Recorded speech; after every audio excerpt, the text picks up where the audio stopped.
guys, it's Raw Fifa Game here and welcome to the 21st episode of the Blackpool FIFA 16 Career Mode series, and welcome to this extra long episode of the Blackpool FIFA 16 Career Mode series. We do have 5 games to get through in this episode, and the first one is a home game here against Preston North End. And despite it being early on in the season, this is already a title clash. It's first v seconds, so hopefully we can come on top in this early season title crash, which it maybe don't seem as important right now, but may prove to be extremely important at the end of the season. You could see Preston's team there just a moment ago. They do have some dangerous players. They are obviously relegated from the Championship last year, so they definitely will do our defence a lot of danger. But now in the 11th minute, the first chance arises, but Reece Bennett's shot is absolutely poor there, as we've seen him score a few bangers in the past, but unfortunately can't replicate it with that poor shot going quite a bit over the bar.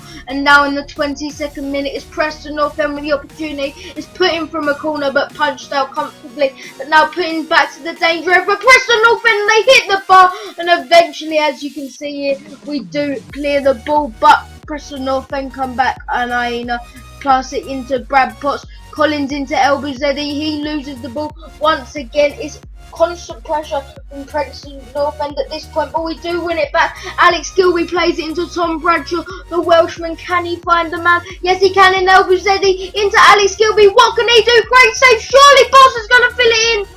Oh my days, boys, how have we not scored from that opportunity? About 3 rebounds couldn't fall to us, and it somehow remains 0-0 in this end-to-end match. But now in the 32nd minute, we're coming forward once again with Zachary Albuzedi, and the shot blazes over the bar on his weaker foot. Shame about that, as we have been pushing in this first half, but so have they. I'm amazed how it's still level at 0-0 and they're still completely goalless. But now Preston take the goal kick, looking to attack us once again, but we win the ball back. The constant pressure from us, surely we're going to get a goal soon. It's James Collins. Can he find a man threatening to danger? Now it's Reece Bennett. Can he find a man in the middle? He's trying to get past the Preston man. He crosses the ball into James Collins. And somehow this game is still level with. How is there still no goals in this game, in this early season title clash? James Collins puts it over the bar, and yet it still remains 0-0 and we still don't score a goal. But once again, Preston clear the ball away, and this time they win the header. It comes forward with Daniel Johnson. He comes forward, absolute end-to-end stuff. Humphrey plays it to Stevie May, a great save, and eventually, as you can see here, we do clear the ball away. But once again, Preston North End coming on the attack here, but we win the ball, and it's a counter attack with James Collins. Puts it over to Tom Bradshaw, back into James Collins. James Collins, what a finish! Fantastic finish from the lad we signed from Shrewsbury, linking up with Tom Bradshaw, a former Shrewsbury player. The two former Shrewsbury boys linking up, and what a fantastic job he did there. James Collins knocking it over to Tom Bradshaw, a fantastic header from Tom Bradshaw to get it back to James Collins. But look at this knock, a fantastic knock from James Collins down to the half volley, where he thrashes it into the far corner, and he does put us deservedly 1-0 up in this match. But now, just after half time, in the 47th minute, Zachary Albuzedi, and we score again. What a fantastic finish on the weak foot from the lad on loan from West Brom. An unbelievable finish from Zachary Albuzedi, and we do go 2-0 up in this game just a few moments after scoring our first goal. Fantastic move there. Albuzedi fake shots past his man, and we all know he was going to put it into the back of the net after that. Fantastic strike into the top corner. We go further into the lead and further comfortable in this title clash. It looks like we are going to come on top in this early title clash in the season. But now Preston North End messing around by passing it around at the back to Alex Gilby, putting on the great pressure. He wins the ball. Great opportunity for Gilby, but puts it over the bar. What a great opportunity that was to put us 3-0 up in the space of about 10 minutes there. But unfortunately, our trusty centre midfielder cannot do what he's been doing for a couple of seasons with us now, and putting it into the back of the net. But now in the 70th minute, we are coming forward once again. It's Ivan Toney. He chips over the top to Bright Say Samuel. What can he do? Surely No, great save from Chris Kirkland, the experienced keeper, and it does stay at 2-0. But surely we're going to get this third goal soon to wrap it up. Preston North End messing around in defence once again, but this time Wood comes out with it, and it's Carl Reid. What can he do? Can he put it into the box? Very looking dangerous now. They're inside the penalty area, and Preston do get one back, boys, and we definitely do have to be worried now. We look so controlled just a moment ago. Looks like we were going to get the third goal and run away with this game, but now Preston scored their goal. Still 13 minutes to go, definitely with a good opportunity to get back into this game and remain and get level in this game. Jermaine Beckford it was with a goal, and now it's Preston coming forward once again. Very dangerous now in the 81st minute. Surely we can't go from 2-0 up to 2-0 when we were looking so comfortable. It's Preston with a low ball in, and a great save from our trusty backup goalkeeper Carl Leveron, coming in for the still injured Colin Doyle. And now in the 85th minute is Cunningham into May. What can he do? Great tackle, but May still wins it back, and it's a great shot from Brownhill that goes slightly over the bar, and we're spared once again. Preston have spared us once again from the misery, and luckily, as you can see here, boys, we do win the game after a fantastic game of chances. It's unbelievable how it only ended in 3 goals, but we do come on top in the end. Fantastic win in this early title clash. We certainly do deserve it, I do think, in the end. Look at the stats there, 12 shots and 7 on target. Fantastic performance from the lads, and hopefully we can carry that on for the rest of the season. Now we're doing a bit of training with Asai Samuel, unfortunately not getting to the next rating, but do put in the comments below, guys, who you do think I should train this season, because I am a bit stuck on who to train. But the next game in this extra long episode is an away game. It's away to Millwall. We've had a long history against Millwall. Obviously they broke our hearts at the end of last season by not letting us go up automatically, but we did beat them in the playoff semi-finals to get our revenge, but unfortunately lost in the finals. So we do have a lot of history with Millwall last year. Hopefully we can get another win in this game. This is our team. It's the strongest team possible. Fantastic team there. Hopefully the strikers can do as well as the job as they did in the last game. Hopefully James Collins can continue his fantastic goal scoring run. He has been amazing lately, as well as that speed to Tom Bradshaw. But let's get into the game. Hopefully we can get the 3 points. And now in the first 2 minutes, in the second minute, Millwall coming forward with Lee Martin. What can he do in this position? Plays it into Williams. Millwall looking quite dangerous here early on. Steve Morrison with the shot, but not really troubling Leveron with shots like that. Very dangerous start though from Millwall. They're the team on top in the first few minutes. They've come out all guns blazing, and unfortunately we haven't. But now in the 29th minute, we're looking to make up for that early chances. Alex Gilby comes forward. It's Charles Dunn. What can he do? He plays it into Alex Gilby. Great opportunity for Alex Gilby to unleash a shot, and unleash a shot he did. What a great finish from Alex Gilby. Puts it into the top corner. We do go 1-0 up in the first half an hour of this game. You can rely on this lad to do it all day for you. If you're doing a road to glory career mode, boys, I definitely recommend this man for a centre midfielder. What a player he is. He gets his first goal in Football League 1 this year. He certainly deserves it. He was our player of the season last year, and he's been absolutely fantastic so far this year. But now all the way in the 80th minute, this was not like the last game. It wasn't very eventful. Hardly any chances in this game except for our goal with Alex Gilby. But now Millwall coming forward on the counter-attack with a good move. We failed to win the ball off of them, and now it's Ed Upson plays it into Marquis. He heads it down for Steve Morrison, and what a poor shot to go into the hands of the returning Colin Doyle. But we do win the game, boys. A very poor game, I must admit, was a game of very few chances, but we edge out on top in the end. It's one of them games you do get in lower league football, which unfortunately it is very boring, but you do need to get that one lucky goal or them couple of lucky goals, and you will come out on top, and we did in that game. But as you can see here, Asai Samuel has gone up to a 64 rating, so that's absolutely fantastic. He is developing into such a little beast. But as you can see here, boys, for the second time in this series, we are coming up against a Premier League opposition in Watford. Last time it was against West Ham in the FA Cup. This time it's against Watford in the Capital One Cup. Hopefully we can do better than we did against West Ham. We did get knocked out that time, but hopefully we can progress this time. We've got our full strength team out pretty much with the exception of Asai Samuel.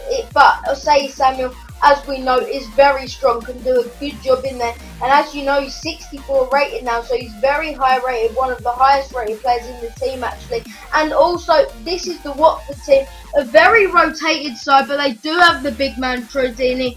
Good players like Etienne Capoue. It's going to be such a challenge to beat the Premier League opposition, but we definitely are able to do it on our day. We do have a fantastic team, and with Watford's rotated team, maybe we can get past these. But now in the 31st minute, with the first chance of the game, it's crossed into Troy Deeney. And Troy Deeney's put me back, and he's put me back in my place there. I was saying maybe we can edge past Watford because it's a rotational side, but not when you have the beast up front. Troy Deeney, what are the defenders doing though, boys? Completely leaving unmarked one of the Premier League's most prolific strikers, and he goes and puts it in the back of the net expectedly, and we do go 1-0 up in this first half. But now in the 39th minute, we're not going to lay down and let Watford beat us. We want to come at them, we want to score goals, and it's Alex Gilby with the great opportunity there, but his shot drags wide, and unfortunately, after having a very good last game, cannot find the back of the net in this one. A very good shot from Alex Gilby, but just wide of the Watford goalkeeper's post. But now in the 43rd minute, it's Watford coming forward once again with Abdi. He plays it into Lloyd Dyer. They're playing some football, but Brad Potts intercept. What a fantastic opportunity here on the counter-attack. Brad Potts, can he find a man in the middle? Yes, he can! He can find Bright Asai Samuel. What an amazing young talent this lad is. What a great decision it was to put him into this game. I'm an absolute managerial mastermind. Bright Asai Samuel puts this game level. As you can see here, the fans going absolutely wild, and so they should be. We've just scored a goal against Premier League opposition. Watford were messing around, getting too cocky.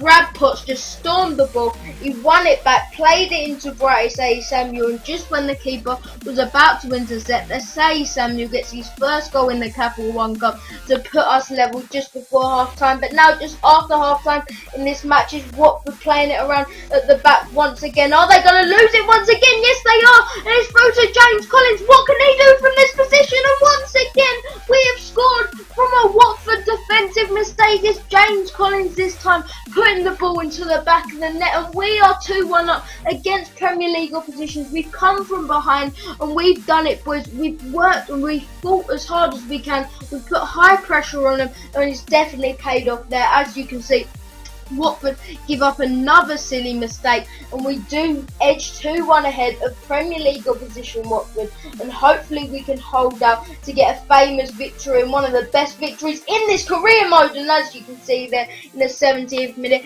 Gilby unleashes from about 30 or 35 yards out, but unfortunately it goes agonisingly wide, but agonisingly close, but just about wide of the post. But now in the 84th minute, we dispossess Watford as they bring too many men forward, but they win it back with Troy Deeney. Troy Deeney coming forward now. We know what he can do. It's into Abdi now. What can Abdi do? He pulls it back for Lloyd Dyer.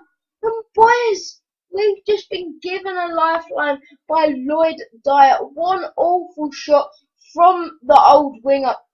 That is an absolutely dreadful shot. He's blazed it over the bar, but it's not over yet, boys. Watford coming forward, but we clear the ball away. Watford win it one more time, but they're messing around in defence once again, and James Collins with the chance to wrap everything up, and the chance for us to beat Watford, a Premier League opposition, and referee. Surely that's got to be a foul. Surely that's got to be a red card for the Watford man. Let's see what he gives. Yes, it's a red card. I must admit though, boys, I would have rather go through and score the goal and then get the red card, because it is in the 90th minute. A red card doesn't really matter now, and we do have a free kick, not a penalty, so it's a bit of a shame about that. But Watford are down to 10 men. They couldn't handle the pace on the counter-attack. They make one more mistake in the defensive area. Can we score from this free kick and really wrap the game up? Alex Gilby to take, but he misses. But it doesn't matter, boys. League One Blackpool have shocked everyone and beaten Premier League Watford. Fantastic performance from us. Probably our best win of the series, and it's all down to them boys on the pitch. Fantastic performance from the boys. Definitely deserve the win in this game, and that is now 3 wins out of 3 in this episode in 3 very hard games. And as you can see here, we are going to sim a game now, and we're at home to Rochdale. We should get a comfortable win, but already Rochdale are 1-0 up in the 4th minute, and Rochdale do get a red card, so hopefully we will be able to come back in the game now and hopefully get the win. But now pushing on to the 58th minute, and Rochdale, they're 2-0 up, boys. Explain to me how this works. Our team is better than Rochdale. We have one of the best teams in League One, and somehow we keep losing in Sims games. The sim games in FIFA 16 is absolutely broken, absolute disgrace. Rochdale were down to 10 men away to us, and unfortunately we lose in the league, but we'll just have to take it on the chin. Hopefully we can do better and make up for it in our next game. It is a Johnson Paint Trophy again at home to Colchester. We are playing our second team in this one, but we do want to stay in all the cup competitions possible, as I think we are going to get promotion this year, so I do want to keep the cup competitions possible. And Mark Cullen gets a great opportunity here in the 28th minute, and all these mistakes today, boys, and we've just capitalised on them fantastically. It is a penalty. Tom Eastman brings down Mark Cullen, and a fantastic opportunity for us to go 1-0 up already in this game. So many defensive mistakes that we've capitalised on today, boys. And we've capitalised on one again today. They've literally passed it back to Mark Cullen. Tom Eastman's brought him down, and what a fantastic opportunity for us to go 1-0 up early on in this game. It's David Norris, the captain for the day, to step up and take it. And boys, it's saved, it's saved. Unfortunately, Norris failed to put the ball into the back of the net. He fails to handle the responsibilities of being the captain. But now in the 45th minute, here comes Colchester on the attack, looking to make up for the penalty that they give away and take advantage of the fact that we missed it. And a great save there from Carl Leverett, our backup goalkeeper. He's been fantastic when Doyle was out for injury, and now he's continuing to be fantastic even when Doyle was back. But now it's Colchester on the attack once again. It's Gavin Massey getting the ball in a great position, and Carl Leverett with another great save in this game. A very close game here, but Colchester are looking very dangerous at the moment. But it's us on the attack now with Bright Say Samuel. 68th minute, it's into Jim McAllister. What can he do there? He hits off the bar. Can we get the rebound? And a great catch from the Colchester goalkeeper. But now in the 84th minute, Mark Cullen gets an opportunity to win the game. And boys, Mark Cullen has blazed it over the bar. Absolutely poor from Mark Cullen there. But one last chance in the 19th minute with Jackie Redshaw. What can he do? It's Jim McAllister. Can he find the man? He shoots. But it's straight at the keeper, boys. And it looks like we will be going on to extra time in this game. Oh, sorry. Oh no, boys. Sorry, I just forgot. We'll be going to straight to penalties in this game. That are the rules of Johnson Paint Trophy. Let's go ahead and get into the penalties. The first penalty will be Jack Redshaw. It's the first penalty shootout that we've had, and he puts it into the back of the net, making up for the one we missed earlier on in the game. But now it's Colchester to step up and take the penalty, and a great finish from Chris Porter there, putting it into the bottom corner. Can Norris redeem himself for the penalty he missed earlier? He puts it into the right corner. The keeper goes the right way, but cannot save it this time. Now it's Ambrose to step up. Leveron doing everything to put him off, and Ambrose puts it into the back of the net, off the bar, gets very lucky there, and now even Tony, oh boys, he's missed it. Boys, he's missed it, and we're in deep trouble now. George Moncur, the former West Ham man, can he put it in and complete our misery? No, he can't. Carl Leveron, the hero, steps up and saves the penalty. Now it's Asai Samuel, our young little superstar, to put it in the back of the net. He puts it in the right top corner. Now it's Richard Brindley. What can he do from this position? Leveron once again doing everything he can to put him off. And boys, Leveron stayed down the middle. And Brindley put it down the middle, but it went above him. But we can't worry about that because Ferguson puts his penalty away. And now Colchester need to score this penalty to stay in the penalty shootout, to stay in the Johnson Paint Trophy. Cole Leveron, can he be the hero and save Gavin Massey's penalty and send us through to the Johnson Paint Trophy? He's been the hero all day. but he can't be here. He gets sent the wrong way by Gavin Massey, but now it's McAllister to step up. What can he do from this position? He puts it into the top corner, reliable as ever. Now Cole Leverin, is this his time to step up? Tom Eastman, who gave away the penalty. He's not had a very good day today, has he, Tom Eastman? He gave away the penalty and he's missed the winning penalty for Colchester. They are out, we are through. All down to that man, Cole Leverin, the hero in the penalty shootout. Fantastic from him. We are through to the next round of the Johnson Paint Trophy, which means we are still alive in all competitions, which is amazing. We want to keep that going for as long as possible, because obviously cup runs are very fun in League One, because the league is fun, but it's against lower league oppositions. If you can get to them, if you can get to them further rounds, you can get them Premier League teams in the Capital One Cup and the FA Cup. So it will be fun. It will be fun to carry on in the cup competitions. But now we're going through the scouts. See if the scout has brought us anyone back that we're that too interested in. Really, not really any superstar talents here. We've started doing the scouting this year. We will sign up a few of these boys, but we'll have to wait out to see whether they're going to be fantastic, because we do have to be tight with our money, because obviously we're not the richest club in the world. But I hope you've enjoyed today's episode, today's extra long episode. Let me know in the comments down below if you do want to see more of these longer episodes, get a few games out of the way. But like, comment and subscribe down below. Thanks for watching. I've been Fifa Gaming, and I'm out.